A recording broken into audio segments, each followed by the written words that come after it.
Okay, we start now. So now this one, we are going to have a deeper look at coupled shear walls. There are so many different structural forms for tall buildings. Out of that, shear walls are very popular. And when two shear walls appear aligned, it is possible to connect those two shear walls by a beam that we call a coupling beam.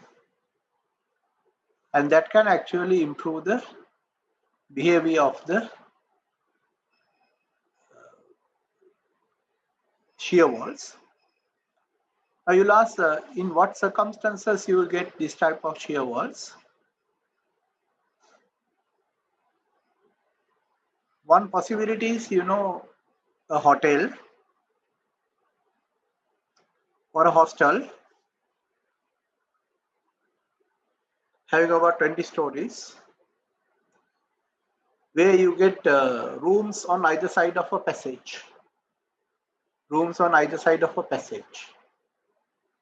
Then one of the possibilities is to use concrete walls to support the floor slabs. And then these concrete walls can be connected as well.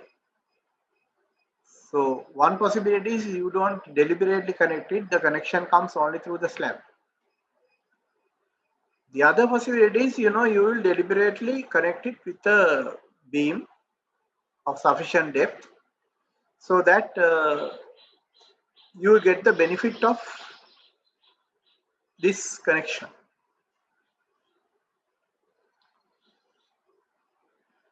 So if you look at this, in tall buildings, there may be concrete walls that are aligned. This may allow such structures to be connected by moment resisting members like shallow or deeper beams. And such structures which are having walls that are connected by bending resistant elements are termed coupled shear wall structures. So here you can see this is the coupling beam. So first we'll have a look at how these walls are going to behave. So let's first think about these two walls as two separate entities, just by connected only by a link. That means the link cannot carry any bending moment. Then what will happen? When the wind loads act or the lateral loads act on the structure on this side, these two walls will behave independently. These two walls will behave independently. Only exception is the deflection at the top of this wall will be equal to the deflection at the top of this wall. Even without this link, it will happen because at each floor level there's a rigid diaphragm. Because of rigid diaphragm, we say the deflection of in one wall is equal to the deflection in the other wall if the structure is not twisting. So if the structure is not twisting, which means the structure is symmetrically arranged, then the deflection of one wall will be equal to the deflection of the other wall. Based on that, we earlier said the wall having the higher I value or the stronger wall will take more load, and the wall having the weaker I value or the smaller I value will carry less load. So the magnitude of moments on each wall will be proportional to the flexural rigidity. So we also talked about an equation which says the moment in wall number 1 is equal to total moment multiplied by second moment of area of that wall divided by addition of second moment of area of all the walls. So I'll come back to that in a moment when I try to explain with the example.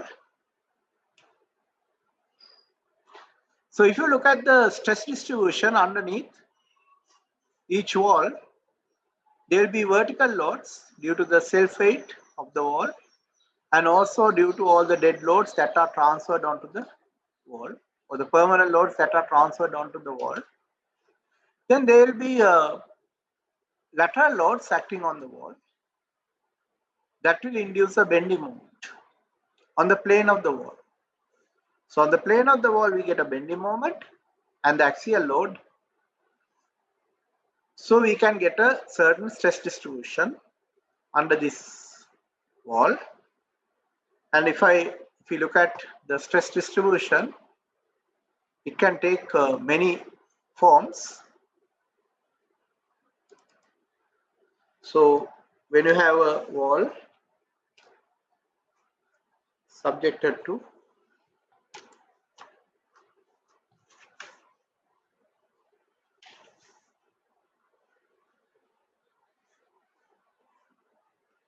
axial load N and a bending moment M, N will give the stress distribution like this, and M will give this compression, tension, compression. If T is greater than this, let's say C1, then we'll end up with diagram like that.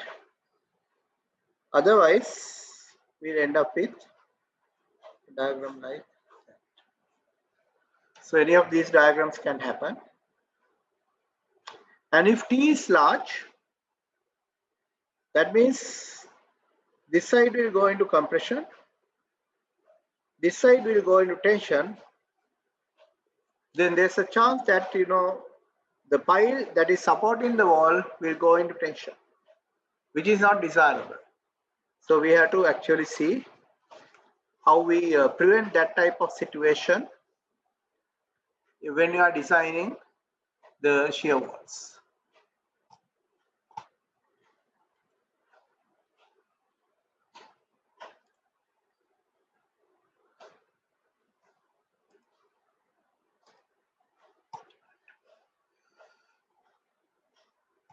So in this case, each wall subjected to flexural moment will cause maximum tension and compression on extreme fibers. In addition, there will be compressive stresses on the wall due to gravity loads such as self-weight and any additional load transferred onto it by floor slabs supported by the concrete wall. Now let's look at what happens in the case of these coupled shear walls. Now let's say, look at a possibility that we are having a certain beam of certain size connecting the two walls. So when you say we are having a beam, there are two extremes. One is the beam is rigid. That means the relative deformations are also almost zero, which means this side and this side will all act together. On the other hand, it's totally flexible. That means, no load will be transferred from this side to this side. So all the other cases will be in between these two extremes. So if you look at the parameters, we'll call that this is wall number 1, this is wall number 2, this wall number 1, this wall number 2. Here you can see subscript 1 and 2. The second moment of area of this wall is I1. Then you have to ask what is about which axis, and we have already described this. When you have a lateral load acting on the structure, the bending moment will occur about an axis of bending, and the axis of bending is given by right hand corkscrew rule. So when you show the direction of the moment with your fingers, the thumb will show the axis. So in this case, the axis of bending will be here. In this case, the axis of bending will be here. So you get area A1, second moment of area I1. So if the length of this wall is L1, the thickness is B1. Then the second moment of area will be 1/12 B1 L1 cubed.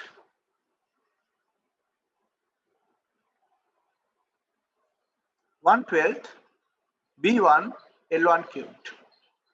So here you get 1/12 B2 L2 cubed. So that's how you get to get the second moment of area. And then flow to flow height is H. Overall height of the building is H, capital H. The second moment of area of the connecting beam is IB. And the distance between the centroids of two walls is L. So what we do is, all these discrete members or the members at each flow level are replaced by an equivalent connecting medium. This equivalent connecting medium will have a lesser thickness, but it will be, we consider that it's present throughout the height of the building, representing the effect of all these beams at these levels. Representing the effect of beams at these levels.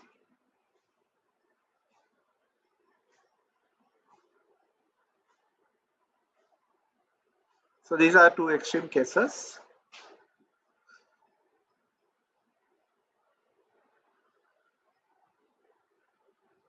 So what happens is, when you apply loads like this, what will happen to this particular point? It will start moving. So there will be a curvature like this. So on this side also there will be a curvature. And this point again will have a move somewhere here. It will have a curvature.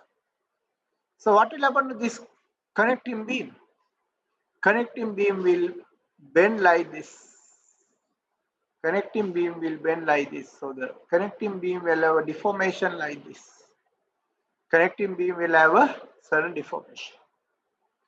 And due to this deformation, there will be shear forces acting on the connecting beam. And these shear forces will be transferred as axial loads onto the walls on either side. As axial loads onto the walls on either side. So you get an axial load on this wall and another axial load on this wall. So this is what happens. So one wall moves like that. Other wall moves like this. So what will happen is, the connecting beam will deform like this. So when you apply a moment M, there will be an axial load N transferred here, another axial load N here. So if the moment in each wall M1 and M2, we can say the total externally applied moment M is equal to M1 plus M2 plus NL, where L is the distance between centroids of each wall. Centroids of each wall. So we can write an equation like this. The total moment, externally applied moment, is equal to M1 plus M2 plus NL.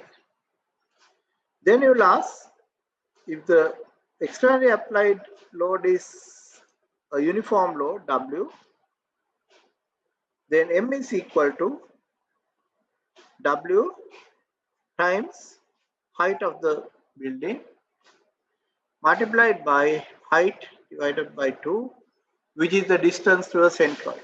The distance to the centroid.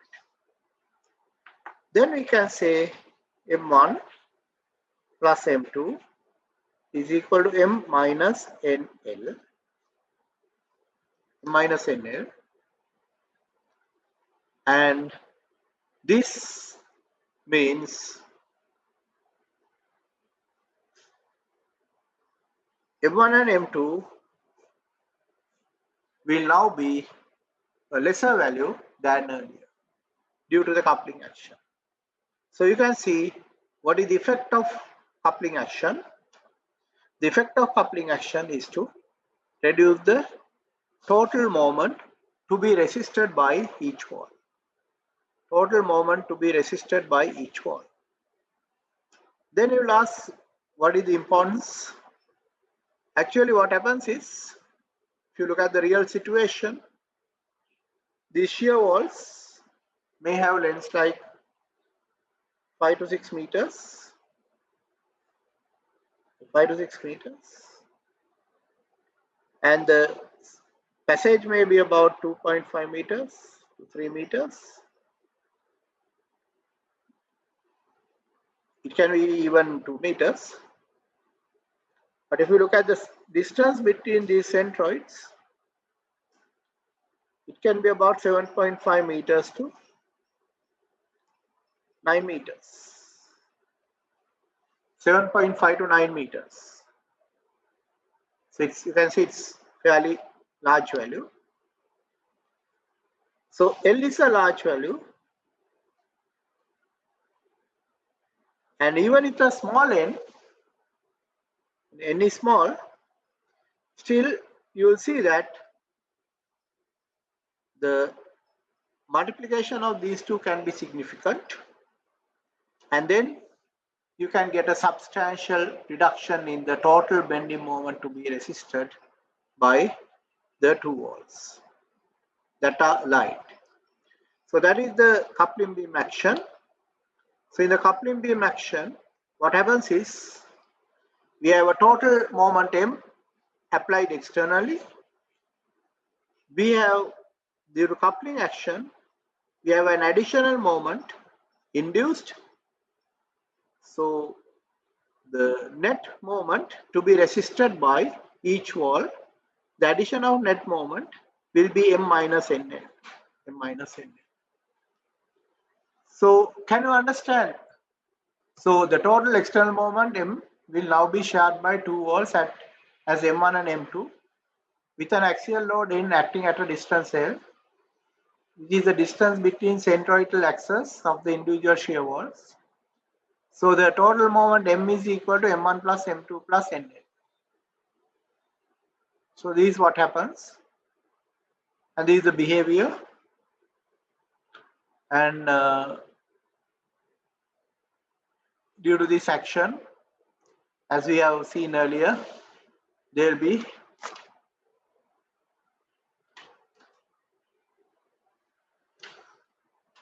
be a smaller bending moment acting on each member. So the next question is, how are you going to analyze this type of structure? The easiest answer you can give is, each wall can be represented by a shell element. Each wall can be represented by a shell element within a flow. So you can have shell elements and another set of shell elements, connect them with a beam, apply the lateral loads on the structure, then you can actually model it and get the information. But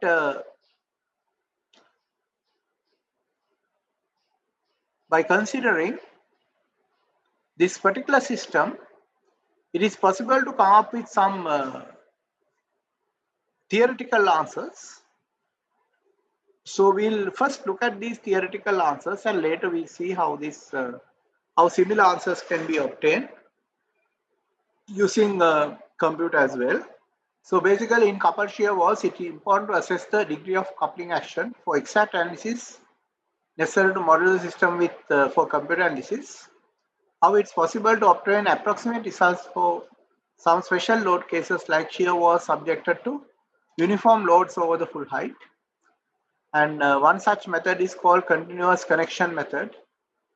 So we use a simplified assumption, that is all the connecting elements will be distributed over the full height of the structure to produce an equivalent continuous connecting medium, and that's what you have seen here.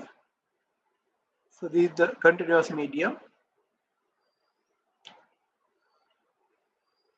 So basically what happens is, if the flexural rigidity of a connecting beam is E times IH, then it will be distributed as E times IHOH over the unit height. And so what you get is continuous shear force, but the magnitude can vary. And that is the one that will induce this N, and two different moments. And these shear forces will act in the middle of the beam. So to represent the main parameters or the main properties of these two shear walls, we can look at some of the important parameters. One is second moment of area. The other one is area. Then you can get IC, the second moment of area of the coupling beam. L is the distance between the centroids. B is the clear span. Clear span, here you can see this half the span is B by 2. Then it's possible to define two dimensionless parameters called alpha squared and K squared. And then it is possible to get some answers or some charts which will allow us to determine the important parameters like the axial load that will occur due to coupling action, that is capital N. And in addition to that, we can also get an idea about the shear that is transferred through the coupling beam, and the shear force that is transferred through the coupling beam will help us to understand the forces that are acting on the coupling beam so that we can design the coupling beam. And then it's also possible to come up with a chart which will indicate the effect of coupling action on the deflection of the coupled shear force. So that is the kind of theoretical derivation that we are going to look at. Again, we are not going to derive anything, but we are going to make use of this theoretical solution which is presented in the form of charts to understand how the coupled shear walls behave. So we are trying to understand the behavior of coupled shear walls so that when you use computer analysis, you will know what to expect. The reason is you have a good understanding of the behavior of coupled shear walls on the basis of some theoretical solution.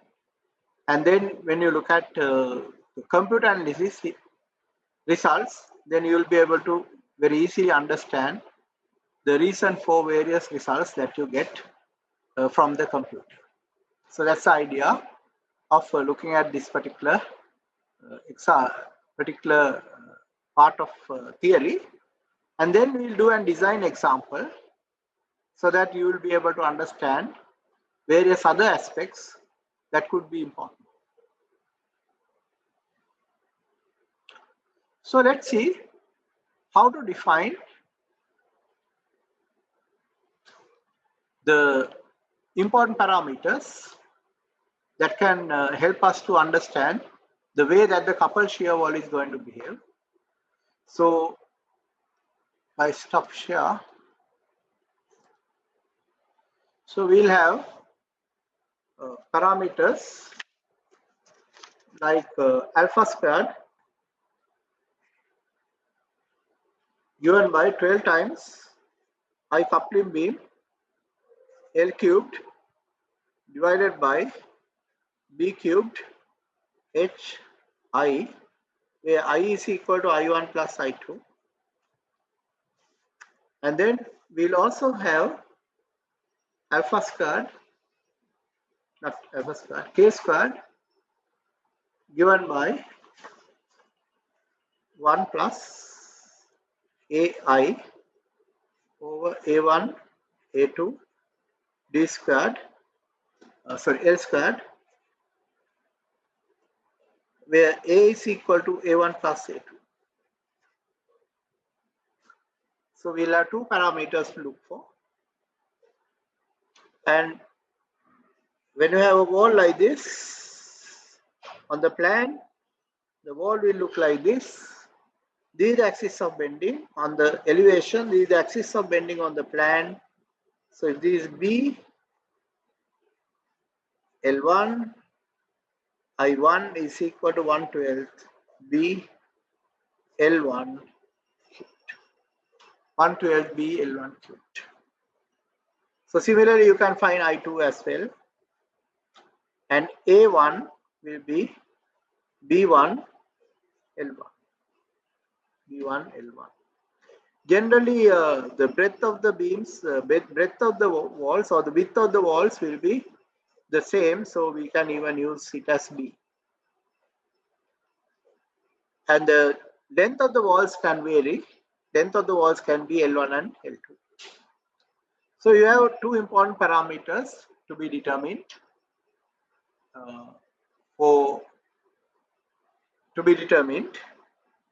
And we will see how to determine the other important parameters. So if you look at this basic equation, we can easily find M, because M is given by this equation. So M is known, L is known, the unknown is N. So if we can find the value of N, then we know the addition of M1 and M2, and then M1 plus M2 is equal to M minus NL, and M1 is equal to I1 over I1 plus I2 times M minus NL. Can you understand that this equation? So basically, now you can see why we have to find N. Because if you know N, we can find M1. When you know M1, we can find M2 as well. So it's important for us to find N, the value of N. So let's see how to find the value of N.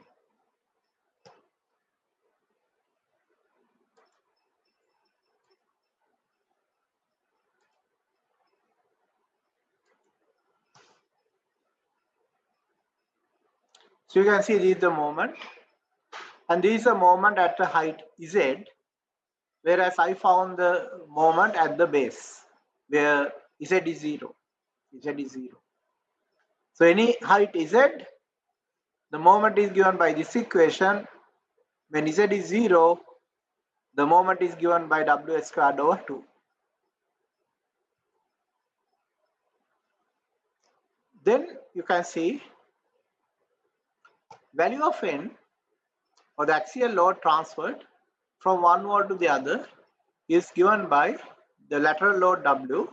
Here we are considering a uniform lateral load, H squared over K squared L and F1. And if you look at F1, how to get the value of F1? Here you can see F1 is a function of K alpha H. K alpha H. So we have two equations, one to find K squared, the other one to find alpha squared. Height of the building is known, so which means K alpha H is known. So if you know the K alpha H value, let's say 3, K alpha H is 3. This particular curve shows how the value of F1 vary over the height of the building. You can see this will show us how the value of N vary over the height of the building. But if you want to find the most critical effect of N, then we have to consider the base of the structure. And at the base of the structure, Z is 0. So that means we have to find the value here. So if K alpha is 3, then you can see F1 factor is 0.27. F1 factor is 0.27. So by using this chart, you can find the value of N straight away, provided the values of K squared and alpha squared are known. So we have a way of finding the value of N or the axial load acting on the wall directly. And that axial load comes due to the coupling action, not due to any other effect.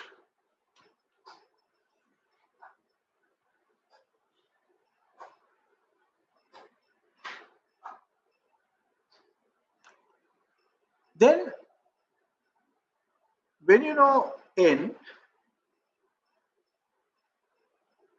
is the addition of all the shear forces that are transferred by the coupling beams. Then you have to design the coupling beam as well. To design the coupling beam, we need to know the bending moment and the shear force. So let's see how to find that information. And then we can also see how this coupling action can influence the deflection of the structure as well. So first we look at Q, and I'll stop share. And Q is given by this equation WH K squared L F2 function of F2. And stop share, turn on the video. Now you can see Q is given by this equation, and let's see how we can find. So this is one wall, this is the other wall, and the beam is deforming like this. When the beam is deforming like this, it is in double curvature. When the beam is in double curvature, you get point of contraflexion or zero moment in the middle, and there will be shear transferred over everywhere. So the shear acting on this wall will be Q times H. Shear acting on this beam will be Q times H. Q is over the full height. So the shear on the beam will be Q times H. And there's point of contraflexion, that is M is equal to 0 there. And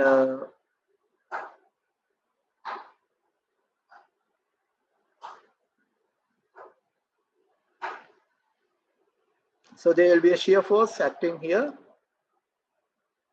Q times H. And that Q times H can give rise to a moment. So the corresponding moment here, you have to look at the direction carefully. The moment will be Q times H multiplied by B by 2. So the bending moment on the beam will be Q times H multiplied by B by 2. When there's shear force Q here, you will be a shear force QH here as well. So you can see that bending moment is equal to Q times H times B by 2. You have to be a little careful with the direction. Sometimes this direction may be other way. Right. I just don't need to show that there's a bending moment, but we have to carefully select the direction depending on the direction of shear. So to design the bending, so when you have a beam that is connecting the two shear walls, this beam has to be designed for a bending moment M and a shear force Q times H. Shear force Q times H. So this beam has to be designed for a shear force Q times H and a bending moment of M. If you design this beam properly only, you can assure this coupled shear action. If you do not design this beam properly, then the beam will crack, and once the beam cracks, there will not be much use. So the yielding of reinforcement will take place. So if you do not provide adequate strength in the connecting beam, this coupled shear wall system cannot work. This coupled shear wall system cannot work. Right? So we have to make sure that the beam is properly designed to assure the coupling action.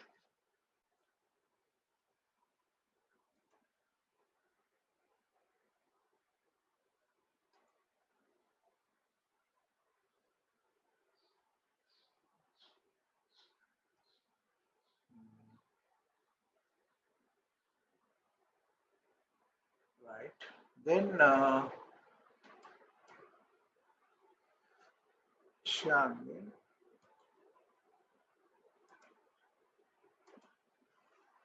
so you can see we get two parameters. First one is F1, that is to find the force due to coupling action. Second parameter is Q, and that is to design the coupling beam. And then there's a third parameter, and that third parameter is to decide on the effect of coupling beam on the deflection of the structure. And here you can see if there's no coupling action, then the deflection of the wall is given by WH to the power 4 over 8 EI.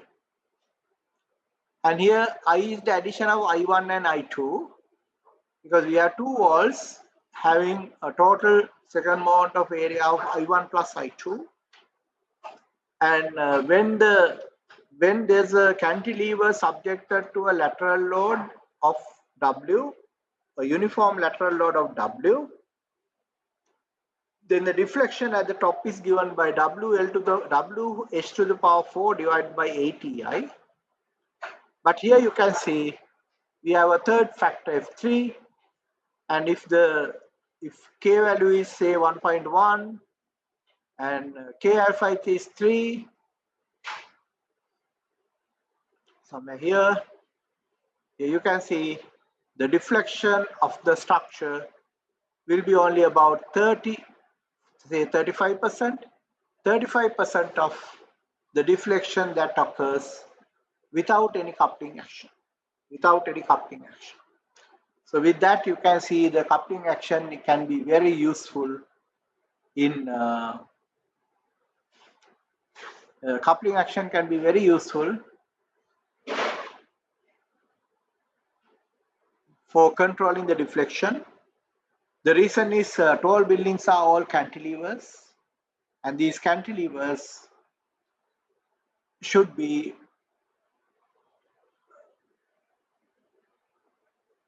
have controlled deflection.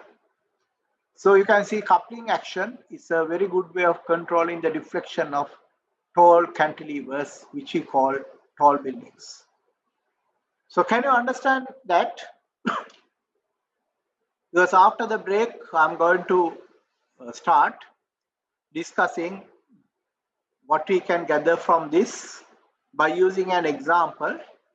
So can you say whether you have understood this, or you need some clarifications?